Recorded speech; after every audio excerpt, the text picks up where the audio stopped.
امت نے یہ وقت بھی دیکھا اور امت نے مال و اسباب کی قلت کا وقت بھی دیکھا، لیکن اسلام اس وقت بھی کہاں تھا؟ عروج پر۔ کیوں تھا؟ کیوں تھا؟ آؤ سنیے۔ حضرت عمر بن خطاب رضی اللہ تعالیٰ عنہ کا زمانہ جب یروشلم فتح ہوا، اسلام کی بڑی بڑی فتوحات ہیں، فتح مکہ ہے، اور انہی فتوحات میں جو سب سے بڑی فتح وہ یروشلم ہے، جو اسلام نے یروشلم میں اسلام کے جھنڈے گاڑے۔ یہودیوں کا جو وقت آقا علیہ الصلوۃ والسلام کے دیوانے مستانے حضور کا کلمہ پڑھنے والے آپ صحابہ وہاں بھی پہنچے، وہاں بھی اسلام کے جھنڈے گاڑے۔ حضرت عمر بن خطاب کے زمانے میں جب یروشلم فتح ہوا، حضرت ابو عبیدہ بن جراح رضی اللہ تعالیٰ عنہ اس عظیم لشکر کے عظیم سپہ سالار تھے، زمانہ عمر کا ہے۔ حضرت ابو عبیدہ بن جراح نے خط لکھا، عرض کی یا رسول اللہ صلی اللہ، میرے سامنے حضرت ابو عبیدہ کا نام بھی ہے، دائیں طرف دیکھیں، یہ وہ عظیم سے آدمی ہے کہ جن کا شمار عشرہ مبشرہ میں ہے۔ حضرت ابو عبیدہ بن جراح اسلام کے عظیم سپاہی ہے، کئی کارنامے حضرت ابو عبیدہ بن جراح کے۔ ایک قافلہ جب یروشلم کی طرف، جب یہ اسلام کا قافلہ جا رہا تھا یروشلم کی طرف، ان کفار بدبختوں نے اپنے گھروں کی چھتوں پر، ان کے گھر ایسے تھے کہ دور دور سے لوگ ان کے گھروں کے حسن کو دیکھنے آتے تھے، انہوں نے گھروں کی چھتوں پر حسین خواتین کھڑی تھی، ان کے ہاتھوں پہ پھول کی پتیاں بھی، پلیٹیں بھی، اور یہ کہا کہ یقیناً جب یہ لشکر گزرے گا ہمارے گھروں کی خوبصورتی دیکھے گا اور چھتوں پہ نظر ڈلے پڑے گی، تمہارے طرف بھی نظر پڑے گی، اگر پھر بھی نہ پڑے تو پھول کی پتیاں برسانا پھر نظر پڑے گی۔ حضرت ابو عبیدہ بن جراح اس عظیم لشکر کے سپہ سالار، جب یہ قافلہ آ رہا ہے، حضرت ابو عبیدہ بن جراح نے دور سے ان بدبختوں کی چال سمجھ لی۔ حضرت ابو عبیدہ بن جراح ڈوبے، آپ نے اس قافلے کی طرف رخ کیا، خطاب فرمایا، اے مسلمانوں کے گروہ، اے قافلے والوں، کافروں کی یہ چال ہے، مگر تم دین مصطفیٰ کے پابند ہو، مگر تم نبی کریم کا کلمہ پڑھنے والے ہو، اپنی نظروں کو اپنی گردنوں کے نیچے جھکا کر چلنا ہے۔ جب یہ قافلہ ان بدبختوں کے گھروں سے گزرنے لگا، ان کا خیال تھا اوپر چہرے جائیں گے، اوپر گردنیں اڑے گی، انہوں نے پتیاں بھی ڈالی، پھول کی پتیاں ڈال ڈال کے وہ خواتین تھکی۔ صحابہ کرام نے گردنیں اٹھانا تو دور، ایک آنکھ بھی نہیں جھپکائی، اوپر کی طرف دیکھا ہی نہیں۔ ان یہودی خواتین عورتوں نے تھالیاں نیچے پھینکی، کہا بدبختوں، تم انہیں رسوا کرنے کے لیے عورتوں کی چال چل رہے تھے، مگر یہ وہ نہیں کہ جو عورتوں کی چالوں میں آئے، یہ تو محمد عربی کے غلام ہے۔ جتنی عورتیں چھت پہ چڑھی تھی تاریخ گواہ ہے، اسلام کے کردار کو دیکھ کر کلمہ پڑھ کے سب کی سب مسلمان ہو گئی۔ یہ وہ عبیدہ بن جراح، انہوں نے خط لکھا کہ اے امیر المؤمنین، یروشلم فتح ہوا، مبارک ہو، لیکن یروشلم والے آپ کے دیدار کے طلبگار ہے، آپ تشریف لائے تو معاملات آپ کے ہاتھ سے سپرد کریں گے۔ حضرت عمر فاروق حکمران تھے تو یہ تھے، حکمران تھے تو یہ تھے یار۔ اگر اللہ اس تعداد میں دو عمر آئے ہیں، دو عمر، ایک عمر بن خطاب اور دوسرے عمر بن عبد العزیز، اگر اللہ تبارک و تعالیٰ عمر بن ان دونوں عمروں کو کچھ زندگیاں اور دے دیتا، خدا کی قسم یہ اسلام کے وہ شیر ہیں، اگر انہیں زندگی کچھ اور ملتی پوری دنیا میں کلمہ طیبہ رائج ہو جاتی۔ یہ حکمران حضرت عمر بن خطاب رضی اللہ تعالیٰ عنہ، بات سناؤ تو پھر بات مکمل نہ ہو۔ حضرت عمر بن خطاب رضی اللہ تعالیٰ عنہ دن میں اپنی جو خلافت کے معاملات تھے وہ نبھاتے، اور رات میں آپ امت کا خیال رکھتے، امت کے احوال کو جانتے، کہیں کوئی تکلیف میں تو نہیں، کہیں کوئی پریشانی میں تو نہیں۔ حضرت عمر بن خطاب رات میں گشت فرما رہے تھے، دیکھتے ہیں کہ خیمہ لگا ہے، خیمہ لگا ہے، اس میں ایک جوان ہے، ایک نوجوان ہے اور ایک خاتون ہے. آپ جوان کو باہر بلاتے ہیں، آپ فرماتے ہیں مدینے کے لگتے نہیں ہو، کہاں سے آئے ہو؟ حضرت جی مسافر ہوں، گزر ہو رہا تھا، میری بیوی درد ذل سے ہے، حاملہ ہے، درد ذل لاگو ہے، تکلیف میں ہے. سوچا، خیال کیا کہ یہی بچے کی ولادت ہو جائے، کیونکہ سنا ہے کہ یہاں کا جو امیر المومنین ہے عمر بن خطاب ہے، بڑے عادل ہے، بڑے منصف ہے. بس اسی سوچ سے یہاں رکے ہیں، کوئی تکلیف نہیں دے گا. آپ نے فرمایا کسی قسم کی کوئی ضرورت ہو تو بتاؤ. کہا جی بس ایک خاتون درکار ہے. حضرت عمر گھر تشریف لے گئے، اپنی اہلیہ سے کہا کہ تشریف لاؤ، نیکی کا موقع آیا ہے. حضرت عمر بن خطاب کی بیوی خیمے میں آئی. حضرت عمر بن خطاب رضی اللہ تعالیٰ عنہ اور وہ نوجوان جو اس خاتون کا شوہر تھا، دونوں باہر ہیں. حضرت عمر اس کی خدمت میں لگے ہیں، کبھی پانی دیتے ہیں، کبھی دودھ دیتے ہیں، ہاتھ میں بھی پانی ہے. ادھر بچے کی ولادت ہوئی. اندر سے حضرت عمر کی بیوی نے آواز دی، اے امیر المؤمنین مبارک ہو، اللہ نے بیٹا عطا فرمایا ہے. وہ نوجوان چونکہ جانتا نہیں تھا یہی عمر ہے، جب اس نے دیکھا کہ جب سنا کہ یہ امیر المؤمنین ہے، کانپنے لگا، ہاتھ سے پیالہ چھوٹا، زمین پہ گرا. کہا آپ عمر ہے جس کے روب و خوف سے زمانہ کانپتا ہے، آپ میری خدمت میں لگے ہیں. حضرت عمر بن خطاب نے کہا تیرا کیا خیال ہے، یہ زمانہ عمر کے قہر سے، زمانہ عمر کے روب و خوف سے گھبرا رہا ہے، کیا کہ میرا کوئی ذاتی کمال ہے؟ نہیں، میرا کوئی ذاتی کمال نہیں ہے، یہ سارا کمال در مصطفیٰ کا ہے. اللہ. حضرت عمر بن خطاب رضی اللہ تعالیٰ عنہ رات کو گشت فرما رہے ہیں، ایک گھر سے رونے کی آواز آئی. آپ قریب گئے، خاتون سے پوچھا بچے رو رہے ہیں، آگ کا دھواں اٹھا ہے، بچے رو رہے ہیں، وجہ کہہ کر دھوپ سے تڑپ رہے ہیں. بات سنی ہے ایمان کو تازہ کرنے کے لیے، بات کو کمپلیٹ کرنے کے لیے. کہا جی بچے بھوک کی وجہ سے رو رہے ہیں اور میں عمر کی جان کو رو رہی ہوں. ہمارا امیر ہے، ہمارا حکمران، ہمارا حاکم اور بادشاہ ہے، اسے ہمارے حالات کو پتہ نہیں، میں عمر کی جان کو رو رہی ہوں. حضرت عمر وہیں سے بھاگے، بیت المال راشن اٹھایا، اپنے کندھے پہ ڈالنے لگے. حضرت اسلم جو آپ کے غلام ہے، کہا آقا مجھے دیجیے، میں اٹھاتا ہوں. کہا اسلم قیامت کے دن میرا بوجھ اٹھانا ہے؟ کہا نہیں حضور، قیامت کے دن کون کس کا بوجھ اٹھائے گا؟ کہا پھر آج بھی عمر کا بوجھ عمر کو ہی اٹھانے دو. حضرت عمر تشریف لے گئے، اس گھر میں جا کر خاتون کو راشن دیا. کہا تم آٹا دے دو، میں سبزی کاٹتا ہوں. حضرت نے سبزی کاٹی، آگ جلائی، روٹیاں بن رہی ہے. تاریخ کے اندر یہ بات موجود ہے، 23 لاکھ مربع میل کا حاکم جب آگ بجھتی ہے پھونک مار کے آگ جلاتا ہے. کھانا پکا، بچوں نے کھانا کھایا. اب ادھر کھانا بن رہا ہے اور حضرت عمر بن خطاب بکری کے بچے کی طرح زمین پہ چل رہے ہیں تاکہ یہ بچے خوشی محسوس کریں، ان کی تکلیف کم ہوئی. کھانا پکا، بچوں نے کھایا. حضرت عمر بن خطاب رضی اللہ تعالی عنہ نے اس خاتون سے کہا اے بڑھیا، عمر بن خطاب کو معاف کر دے.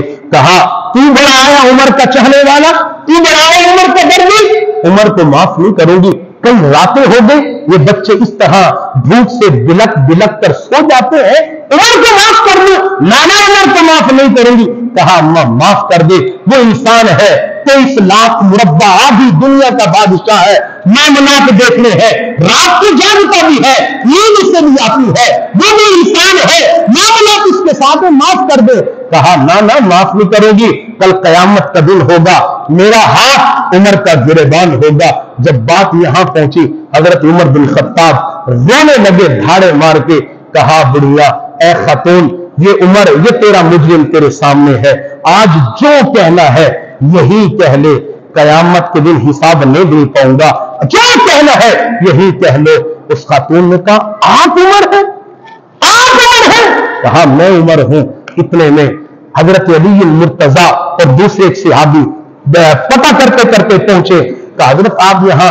کہا یار یہ خاتون ناراض تھی، اسے راضی کر رہا تھا. کہا خاتون اب بتاؤ مجھ سے راضی ہو؟ کہا راضی ہوں. کہا یہ بات لکھ کر دے دو کہ تم مجھ سے راضی ہو یا میں نے تمہیں راضی کر لیا.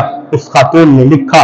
حضرت عمر نے کہا اے علی یہ نہ رکا، یہ خط تجھے دیتا ہوں، جب مرو میری قبر میں یہ رکھ دینا، کل قیامت کے دن جب اللہ کی بارگاہ میں پیش ہوں گا، اللہ پوچھے گا عمر آدھی دنیا کا تمہیں حکمران بنایا تھا، کیا کر رہے ہو؟ تو میں کہوں گا باری تعالیٰ تیری مخلوق میں خاتون ناراض تھی، اسے بھی راضی کر کے آیا ہوں، اسے ناراض ایسے حکمران بھی اللہ نے اسلام کو عطا کیے۔ جب یروشلم فتح ہوا، حضرت عمر بن خطاب جب چلے، ایک سواری دو لوگ، ایک آقا ایک غلام، حضرت عمر بن خطاب نے باریاں مقرر کی، کچھ دیر میں بیٹھوں گا تم مہار پکڑو گے، کچھ دیر تم بیٹھو گے مہار میں پکڑوں گا۔ کہا حضور مہربانی فرمائیں، آپ آقا ہیں میں غلام کی کیا مجال کے اوپر بیٹھے آقا چل رہا؟ کہا نہیں، حکم ہے میرا۔ چل پڑے، چلتے چلتے جب علاقہ یروشلم قریب آیا تو اس غلام نے عرض کی حضور اب اوپر بیٹھنے کی باری چونکہ میری ہے، میں غلام ہوں، مہار پکڑنے کی باری آپ کی ہے، سامنے دشمن ہے اور کافر ہے، اسلام کی عزتوں کو اجاگر کرنے کے لیے ضروری ہے کہ میں نیچے چلوں، آپ اوپر بیٹھے۔ 14 یا 17 پیمند لگا جبہ حضرت عمر بن خطاب آدھی دنیا کا حکمران پہلے آ رہے ہیں، اور جب غلام نے یہ بات کی آپ نے فرمایا اسلام کا عروج، اسلام کی عزت ان باتوں میں نہیں رکھی، ان باتوں میں نہیں رکھی، اسلام اپنا عروج آپ ہے۔ کیا سمجھتے ہو اسلام کا عروج اسی ذریعے سے ہے؟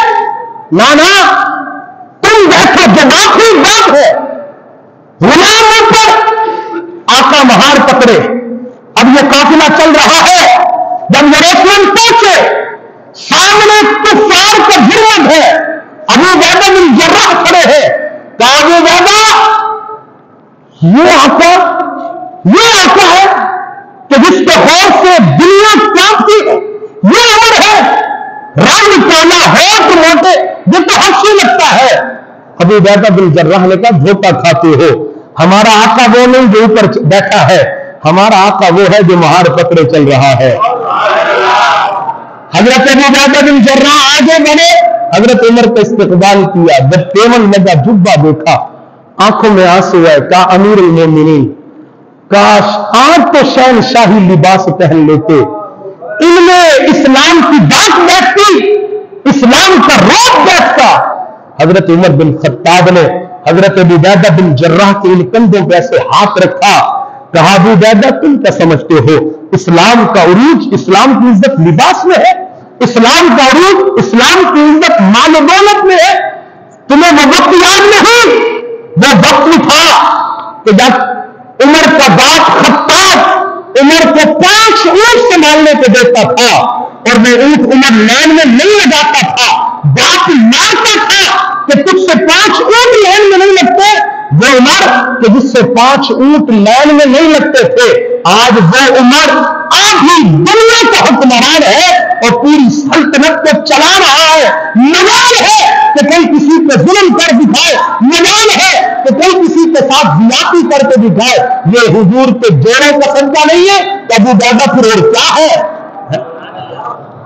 یہ عروج، یہ کہانیاں، یہ واقعات، یہ امت کو مقام اس در سے ملا ہے، اس در سے، اور یہ اس ذات کا فرمان ہے کہ جسے زمانہ عمر بن خطاب جانتا ہے، کے نام سے جانتا ہے۔ حضرت عمر بن خطاب رضی اللہ تعالیٰ نے یہ بات کر دی کہ اسلام کا عروج مال و دولت سے نہیں، اس در سے وابستگی سے ہے۔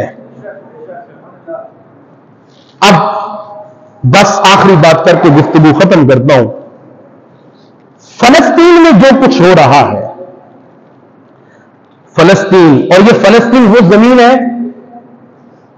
کہ اللہ سبحانہ و تعالی نے جس زمین کو بڑے بڑے انبیاء کے اجسام سے معطر کیا ہے۔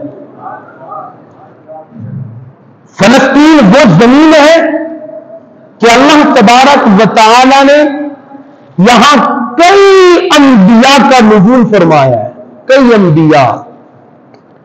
فلسطین فلسطین وہ زمین ہے کہ جو حضرت عیسیٰ علیہ السلام کی پیدائش گاہ ہے.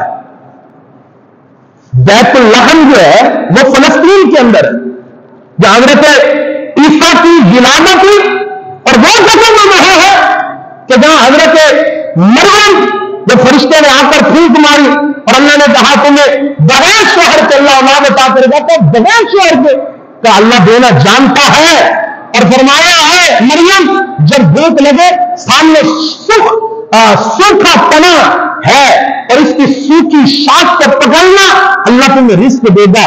جب حضرت مریم کو بھوک لگا کرتی آپ سوکھی شاخ کو ہلاتی تھی, اللہ بے موسم پھل عطا فرماتا تھا, اور اللہ اس بات کی طرف اشارہ فرماتا تھا اے مریم تو بیٹے پہ پریشان ہو رہی ہے, جو رب بے موسم سوکھی شاخ سے پھل دے سکتا ہے وہ رب بغیر باپ کے بیٹا نہیں عطا فرما سکتا. وہ جگہ وہاں ہے, اور اسلام کا قبلہ اول جس کی سب سے پہلے تعمیر خانہ کعبہ کی تعمیر کے 40 سال کے بعد جو سب سے پہلی تعمیر کرنے والے حضرت آدم ہے, وہ بیت المقدس وہ فلسطین میں ہے, جس کی تعمیر پھر حضرت سلیمان نے کی. کن سے کرائی؟ شیطانوں سے, سوری اللہ اکبر, جنات سے, استغفر اللہ ربی, جنات سے کرائی. اور آج بھی اگر آپ بیت المقدس کو دیکھیں, مسجد اقصی کو دیکھیں, اس کی جو بناوٹ ہے اس وقت انجینئر وہ انجینئر کون تھی؟ وہ سارے انجینئر جنات تھے جنہوں نے حضرت سلیمان کو وہ اساس سے ڈر کر کی. اللہ میں نے اپنے درس میں بھی ذکر کیا تھا کہ حضرت سلیمان کو تو آپ اپنے اساس کے سہارے کھڑے اور رو پڑ دو گے, لیکن کھڑے رہے. ادھر بیت المقدس تعمیر ہوتا رہا, ادھر بیت المقدس کی تعمیر مکمل. اللہ نے دیمک کو حکم دیا کہ سلیمان کے عصا کو کھائے, عصا کھایا گیا, حضرت سلیمان پھر زمین پہ تشریف لائے. پھر پتا چلا کہ حضرت کا وصال ہو چکا ہے. اور یہ مسجد اقصی اس کو وہ اعزاز حاصل ہے کہ جو پوری دنیا میں کسی کو حاصل نہیں ہے. کعبہ میرے ایمان کا حصہ ہے, مدینہ میری جان ہے, لیکن جو خصوصیت مسجد اقصی کو حاصل ہے وہ نہ خانہ کعبہ کو ہے نہ مدینہ کو ہے. وہ کیا ہے؟ وہ یہ ہے, یہ خصوصیت, یہ خصوصیت. ہاں وہ کیا ہے؟ مسجد اقصی کو یہ اعزاز حاصل ہے کہ اس مسجد میں میرے نبی نے 2 مرتبہ امامت فرمائی. کتنی مرتبہ؟ خصوصیت کیا ہے اس میں؟ امامت تو حضور نے مکے میں فرمائی, مدینے کی خصوصیت کیا ہے؟ خصوصیت یہ ہے یہاں امام بھی نبی تھے, مقتدی بھی نبی تھے. امام بھی نبی, مقتدی بھی نبی. معراج پر جاتے ہوئے سرکار نے یہاں امامت فرمائی. معراج سے جب واپس تشریف لے الوداع میں تقریب ہوئی, وہ بھی مسجد اقصی میں ہوئی, اور وہاں پر میرے آقا نے پھر ان انبیاء کی امامت فرمائی. یہ خصوصیت صرف اور صرف کسے حاصل ہے؟ وہ ہماری جان ہے, ہماری ایمان کا حصہ ہے. آج اسی پہ مظالم ہے. آج اسی سرزمین کہ جس سرزمین نے انبیاء کے قدموں کو چوما ہے, جو زمین حضرت یوسف کا مسکن, جو زمین حضرت یعقوب کا مسکن, جو زمین حضرت اسحاق کا مسکن, حضرت اسماعیل کا مسکن, حضرت ابراہیم کا بھی مسکن کچھ وقت کے لیے رہی. یہ زمین ایسی زمین, اور اس زمین کی سلامتی کی ذمہ داری اس پر ہے, صرف فلسطینیوں پر. پوری امت مسلمہ کی یہ مشترکہ زمین ہے, پوری امت کی. چند منٹ آپ کو دوں گا بڑی معذرت کے ساتھ, موضوع بڑا اہم ہے, اور میرے استاد مفتی اعظم پاکستان مفتی منیب الرحمان صاحب کا حکم ہے, اس لیے کچھ منٹ آپ کو لے رہا ہوں تاکہ بات آپ کو سمجھا کے جاؤں. فلسطین کی زمین پوری مشترکہ ہے, مشترکہ زمین ہے مسلمانوں کے درمیان. یہ فلسطینیوں کی بھی نہیں ہے, صرف پورے مسلمانوں کی ہے. اس کی بقا کی ذمہ داری صرف فلسطینیوں پر نہیں بلکہ پوری امت مسلمہ پر ہے. پوری امت کٹ رہے ہیں صرف اور صرف فلسطینی، مر رہے ہیں صرف اور صرف فلسطینی، اور کاٹ کون رہا ہے؟ یہودی۔ اچھا انہیں اسرائیل نہ کہا کرے یا اسرائیلی نہ کہا کرے، اس لیے کہ اسرائیل جو ہے وہ حضرت یعقوب علیہ السلام کا لقب ہے، قرآن میں بھی موجود ہے یا بنی اسرائیل، بنی اسرائیل سے مراد اولاد یعقوب ہے، تو مطلب اسرائیل حضرت یعقوب کا لقب ہے۔ تو یہ جو یہودی ہے، اچھا یہ جو جن کو ہم اسرائیلی کہتے ہیں، ان کا اور فلسطینیوں کا جھگڑا کیا ہے؟ کیا اسرائیل یہ جس کو ملک کہتے ہیں آپ، یہ کوئی الگ سے ایک ملک تھا؟ اس کی حقیقت کیا ہے؟ حقیقت یہ ہے جب ان یہودیوں کو جرمنیوں نے مار کر بھگایا تو انہوں نے آ کر فلسطین کے اندر پناہ لی، ٹھیک ہے جی، اور یہ فلسطین شام کا حصہ بھی رہا ہے، ہاں یہ فلسطین شام سے الگ نہیں تھا، حضور کے زمانے میں یہ حصہ رہا ہے، اور کئی مشہور ملک جو ہے نا یہ پورا ایک شام تھا۔ اسرائیلیوں کو جب جرمنیوں نے مار بگایا تو انہوں نے آ کر یہاں پر ان سے جگہ لی، خریدی، ان سے جگہ خریدی اور گھر بنائے، اور پھر جگہ خریدتے خریدے پوری کالونی تیار کی، اور جب یہ طاقت میں آئے تو انہوں نے اس پوری کالونی کو اپنا ایک ملک بنوا لیا، اور الحمدللہ یہ اعزاز اس ملک کو حاصل ہے کہ اس ملک نے آج تک اسے تسلیم نہیں کیا، یہ اعزاز الحمدللہ ہے ہمارے پاس، ہم نے آج تک انہیں۔ اچھا اب جس کے گھر پر تم نے قبضہ کر لیا ہو، کیا وہ اپنا گھر چھڑوائے گا نہیں تم سے؟ وہیں پہ تم نے اپن't طاقتیں بنوائی، اور پھر انہی کے گھر میں بیٹھ کر انہی کی عبادت گاہ پہ تمہاری نظریں، بیت المقدس کی طرف تمہاری نظریں، یہ پھر زیب نہیں دیتی۔ آج فلسطینی جو کٹ رہے ہیں نا، یہ اپنی مال کے لیے نہیں، اپنی دولت کے لیے نہیں، کٹ رہے ہیں صرف اور صرف بیت بس، اور ان کے ہاں جو لشکر ہے، لوگوں نے اس کے بارے میں مختلف باتیں کہی ہوئی ہیں کہ جی وہ لشکر شیعوں کا ہے،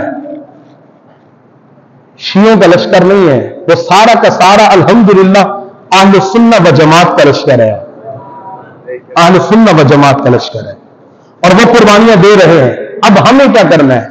اچھا اللہ کے کرم سے بیچ میں کچھ حالات بہتر ہو گئے تھے، لیکن پھر سے مظالم شروع ہو گئے، پھر بچے کٹ رہے ہیں، پھر عورتوں پہ ظلم ہو رہا ہے، اور پتہ ہی کیا ہے؟ اچھا کون کون سی باتیں آپ کے سامنے ذکر کروں؟ اچھا وہ تو جو کر رہے ہیں، ہم کیا کر رہے ہیں ایک دوسرے کے ساتھ؟ وہ آپ بڑے سمجھدار لوگ ہیں، سارے سمجھدار ہیں، کسی بھی گھر میں چوری تب ہوتی ہے کہ جب تک گھر کا بیدی نہ ہو، ایسے ہے نا جی، جب تک گھر کا بیدی نہیں ہوگا چوری۔ ہم سب اپنے آپ کو کمزور کیے ہوئے ہیں، سنی، بریلوی، شیعہ، دیوبندی، اہل حدیث، فلاں بن سرائکی، بلوچی، پٹھان، سندھی، ہزارے وال، فلاں بن فلاں۔ حالانکہ ہماری پہچان کیا ہے؟ مسلمان۔ ہماری پہچان کیا ہے؟ یا بلکہ یوں کہ ہماری قوم کیا ہے؟ بس ہماری پہچان یہ، ہماری قوم یہ مسلمان۔ اب جب غیر دیکھتا ہے کہ یہ تو اپنے آپ سے لڑے ہوئے، یہ ایک دوسرے کی گردنیں اڑا رہے ہیں، تو پھر وہ فائدہ اٹھاتے۔ فرقوں کا اختلاف اپنی جگہ، اس طرف تو میں جا ہی نہیں رہا، لیکن یار فرقوں سے ہٹ کر جو ہم ایک دوسرے کو ٹانگیں کھینچ رہے ہیں، یہ کیا ہے؟ ہم ایک دوسرے کو تباہ کرنے کی کوشش کر، یہ کیا ہے؟ کیا رب کو منہ نہیں دکھانا؟ رب کو جواب نہیں دینا؟ لوگوں کی عزتیں پامال کرنے پہ چلے، لوگوں کو رسوا کرنے پہ چلے، چار پیسہ کسی کے پاس آ جائے دوسرے کو ذلیل کرنے پہ چلے، ہم ایک دوسرے پہ تہمتیں لگائے، ذلت کرے، رسوائی کرے، قتل کرے، غارت کرے، دھوکے دے، چوریاں کرے، ڈکیت بنے ہم ایک دوسرے کے ساتھ، پھر کافر ہم کو ظلم نہیں کرے گا، پہلے تو ہمیں ایک دوسرے کے ساتھ ملنا ہے، ایک دوسرے کے ساتھ چلنا ہے، ایک دوسرے کو اعتماد کرنا ہے، اعتبار کرنا ہے، ایک دوسرے کی عزتوں کا خیال رکھنا ہے۔ اور میں آپ ہم سب گھروں میں بیٹھ کر جا رہے تھے اور بڑے پریشان ہیں، بڑے پریشان ہیں، کلمہ پڑھ کے تو پریشان ہو گئے، ہم تو اسلام لا کے پریشان ہو گئے۔ خدا کبھی اس سے باہر ہے۔ اسلام آپ کی ذلتوں کا سبب نہیں ہے، اسلام تو آپ کی عزتوں کا سبب ہے۔ ذلتیں کوئی اور باتیں ہیں، ذلتیں کچھ اور ہے، ان سے باہر ہے۔ اب فلسطین پہ جو ظلم ہو رہا ہے، آپ سوال کر سکتے ہیں میاں امام صاحب اتنا وقت لیا آپ نے، اب ہم کیا کریں؟ تلواروں میں جا کر لڑیں؟ اب اس سے تو ہم رہے، جب تک حکومت کوئی فیصلہ نہیں کرتی، ہم حکومتوں کے پابند ہیں، جب تک آرڈر نہیں آتا، جہاد نہیں شروع ہوتا، تب تک ہم نہیں کر رہے، کر بھی نہیں سکتے۔ اب کیا کریں؟ ہم 3 کام کر سکتے ہیں۔ کتنے کام؟ کتنے؟ پریشان ہو گئے آپ لوگ؟ اگر آپ گھنٹے میں تقریر ختم کر دیتا ہوں، لیکن 5 لوگ کہتے ہیں کچھ بیان کرنے میں بند کر دو، سارے بولے کروں تقریر آگے۔ ہم 3 کام کر سکتے ہیں۔ کتنے؟ 3 کام۔ اچھا آپ کو یہ نہیں کہے گا نا امام صاحب نے اپنی مرضی سے سارا وقت لے لیا، جمعہ پڑھنا تھا، گھر جانا تھا، یہ کرنا، میں آپ کی مرضی سے تقریر کر رہا ہوں، صرف 3 باتیں کر کے گفتگو ختم کرتا ہوں۔ کتنے کام ہم کر سکتے ہیں اور کرنے چاہیے؟ نہیں کرو گے خدا کی قسم قبر میں بھی جوتے پڑیں گے، آخرت میں بھی اللہ کے حضور جواب دہ ہوں گے ہم سب۔ وہ 3 کام کیا ہے؟ 3 کام یہ ہے، مصلی بچھائیں، نمازیں پڑھیں اور اپنے فلسطینی بھائیوں کے لیے دعائیں کریں۔ کیا کریں؟ یہ پہلا کام ہے۔ پہلا کام وہ حضور کی حدیث ہے نا کہ جہاں 40 لوگ دعا کریں، ان 40 میں کوئی ایک اللہ والا ہوتا ہے، ان 40 اس ایک کے صدقے اللہ 40 کی دعا قبول کرتا ہے۔ اور لازمی نہیں ہے وہ 40 دستاروں والے ہیں، وہ دنیا دار بھی ہو سکتے ہیں، وہ کوئی ہو سکتا ہے۔ اللہ ہے، اللہ کس کو مقام دے؟ ہم تو وہ ظاہر کے حکم لگا رہے تھے اس نے فلاں کر دیا، فلاں یہ فلاں فلاں، نہیں، اللہ کے ہاں کس کا کیا مقام ہے یہ اللہ جانتا ہے۔ حضرت موسیٰ نے دیکھا کہ شخص کو، وہ شخص کیا کہہ رہا ہے؟ یا اللہ تو میرے پاس آ، میں تجھ سے ملاقات کرتا ہوں، تیرے بالوں کو دھوتا ہوں، تجھے کنگھی کرتا ہوں، تیرے آنکھوں میں سرمے ڈالتا ہوں۔ حضرت موسیٰ نے دیکھا کہ عجیب شخص ہے، اللہ کی گستاخی کرتا ہے، اللہ کی گستاخی کرتا ہے۔ کہا حضور دے کہاں گستاخی کر رہے ہو؟ کہا نہیں گستاخی کرتے ہو، اور بظاہر ہے تو گستاخی، اللہ جسم سے پاک ہے۔ کہا بھی آئے سر میں ڈالوں، کنگھیاں دوں، بال صاف کرو۔ جب حضرت موسیٰ نے کہا چیخ مارتے ہوئے وہ جنگل کی طرف دوڑا۔ حضرت موسیٰ علیہ السلام جب ایک عرصے کے بعد اللہ کی بارگاہ میں کوہ طور پہ گئے ملاقات کے لیے، حضرت اللہ نے کہا اے موسیٰ تم نے ہمارے محبوب کو ناراض کر دیا، تم نے ہمارے پیارے کو ناراض کر دیا۔ کہا مولا وہ پیارا وہ تو تیری گستاخی کر رہا تھا۔ کہا نہیں وہ میرا پیارا ہے اور آپ کا پیارا ہے۔ اس وقت پوری کائنات کی جو میں دعائیں قبول کر رہا ہوں اسی ایک کی وجہ سے کر رہا ہوں۔ اللہ کی شان میں کام بہرحال پہلا کام یہ کہ ہم دعائیں کریں۔ دوسرا کام یہ ہے کہ میرا خیال ہے ہم میں سے ہر شخص انٹرنیٹ استعمال کرتا ہے، مختلف I D, Instagram, Facebook, YouTube پہ آپ کے چینل ہوں گے، مختلف واٹس ایپ وغیرہ، اپنے ان اکاؤنٹس میں فلسطین کے حق میں بات اٹھائیں۔ اچھا کیا ہوگا؟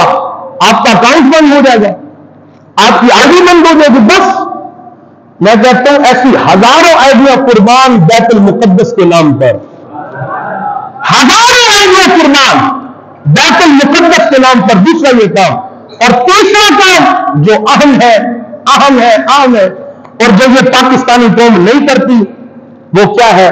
وہ یہودی مصنوعات، اسرائیلی مصنوعات کا بائیکاٹ۔ کیا پیٹ میں درد ہو جائے تو سپرائٹ نہیں پینی، سینے میں تیزابیت ہو جائے تو 7 اپ نہیں پینی، کوکا کولا اور پیپسی سے باہر آ گئے، سین کو دفع کر دے۔ جی ماشاءاللہ آپ کے پاکستان کی پروڈکٹ بھی موجود ہے، پاکستان کی فیزت آ گئی ہے، نیکسٹ کولا اسے پیے اگر تیزابیتیں ختم کرنی ہے۔ تو یہ اہم کام ہے اور اگر ہم سوچیں، یہ میں سوچتا ہوں، میں مثال کے طور پر میری ایک کوٹ بند کرنے سے ان کا کیا ہوگا؟ صرف آپ کی ایک کوٹ جو آپ خرید رہے ہیں نا، چلو آپ اتنا تو مان لیں گے، یا چلو ایک چھوڑو 5 خرید لو، ہفتے میں ان 5 سے ان کے جو بندوقوں میں تو گولی چلتی ہے، وہ گولی تو آ جائے گی، اور اسی گولی سے ہمارا مسلمان بھائی مر رہا ہے، بچے شہید ہو رہے ہیں۔ کیا قیامت کے دن ہم پھر جواب دیں گے؟ بات کچھ سمجھ آ رہی ہے؟ اللہ عمل کی توفیق عطا فرمائے۔